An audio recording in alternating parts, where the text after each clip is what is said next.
এদেশের মানুষ শান্তি চায়, এদেশের মানুষ কল্যাণ চায়, এদেশের মানুষ ন্যায় বিচার চায়। বিগত 16 বছরে ফ্যাসিস্ট আওয়ামী লীগ ন্যায় বিচারকে ভুলণ্ঠিত করেছে। আমাদের নেতৃবৃন্দকে মিথ্যা অজুহাতে ফাঁসির কাছে ঝুলিয়েছে।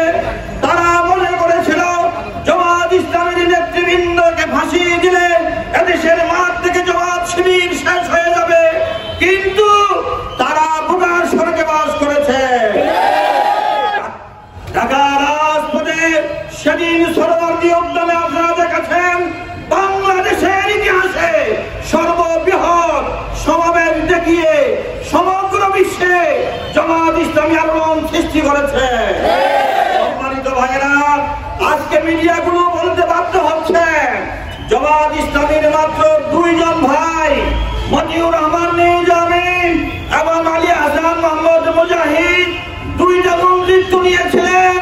এই 3টা মন্ত্রিত্বের মধ্যে সারা দুনিয়ার মিডিয়াগুলো, গোয়েন্দা সংস্থাগুলো খুঁটিয়ে খুঁটিয়ে দেখেছে একটি টাকাও তারা দুর্নীতির হিসাব করতে পারে নাই।